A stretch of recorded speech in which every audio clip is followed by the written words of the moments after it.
Hey lovelies, it's Heather here. I'm gonna shoot this video.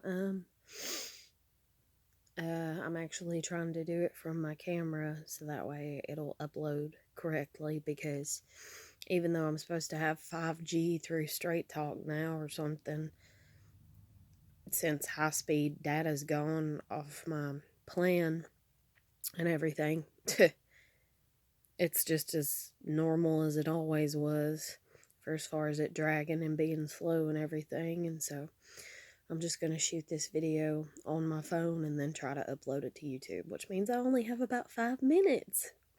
So we'll see how this goes.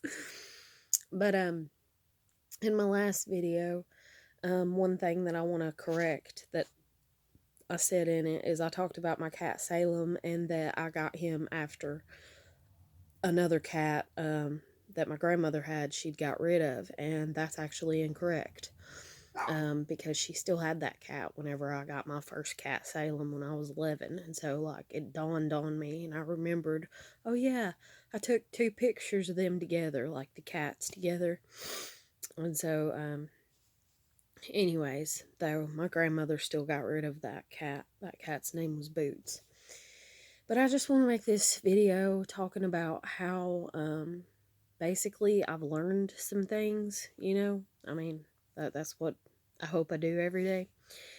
And the biggest thing that I've learned is it's done hard enough to try to make yourself happy, that you should not be out trying to make other people happy. And what I mean by that is not like happy and everything's perfect in the way that you want it all the time. But I mean just knowing from one moment to the next, especially when you've dealt with abuse and manipulation and people being cruel to you like what I have, it's hard to get used to finally understanding and knowing what you want. And then, even though you may know what you want, learning to stand firm in that, firm in those beliefs, and firm in what you want when you're still healing and you're still skittish and people are still cruel and everything. It's just a whole nother ballpark, basically. And so I've learned that. And I've learned that, I have to not give a shit, basically, what other people think and their opinions and stuff like that. Like, for instance, my cat being over at my parents' house, my daughter being over at my parents' house, and my dog Bonsai missing. I know that I firmly want my dog Bonsai back. I want my cat Stevie back. And I definitely want my daughter to live back at home with me if that makes her happy. But concluding she may be leaning more towards the money makes you happy type scenario situation that some people tend to go down, well, I can't help you there, because I'm not one of those. Money doesn't make me happy, Does money help? Of course it would. But does it make me happy? No, it doesn't. Peace makes me happy. Being calm makes me happy. Little things make me happy. That's who I am. And maybe my daughter's not like that. And that's perfectly fine. It hurts a little bit, but in all honesty, it's perfectly fine. And the only thing that I wish between me and my daughter is that she would learn to have a mutual respect for me. That she would forgive me for what happened.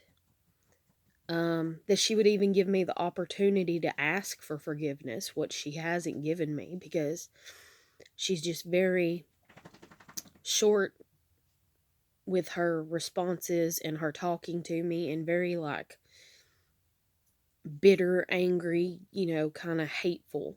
Or at least that's the way that my mind perceives it. I've tried to tear it apart any other way that I can think of, and it's just like there's a lot of hostility there still. So that's something that I'm dealing with. But other than that, I mean, I know what I want. And that's even like me and my husband. I didn't marry him because I was just bored and I was like, well, might as well try. I knew what I wanted. I wanted to be married. I wanted to have a family. I wanted to have a father figure for my daughter that stuck around. I wanted I wanted that. I wanted that so bad.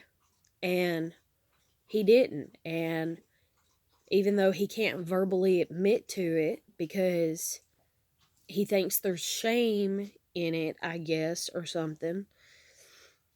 It's like, I know that he don't want it because he left and the way that he's behaved ever since.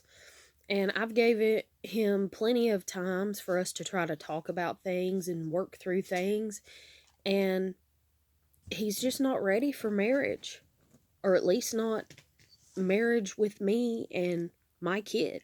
He's not ready for it. And I'm not going to sit around for many, many more years, waiting for him to be ready for it. Because, hell, I've done sat here for 7 years waiting for him to be ready for it, and he hasn't. And, I mean, it's to the point that I would rather be alone for the rest of my life than to accidentally, fall into some type of situation like this again where I marry somebody who doesn't really want to be married.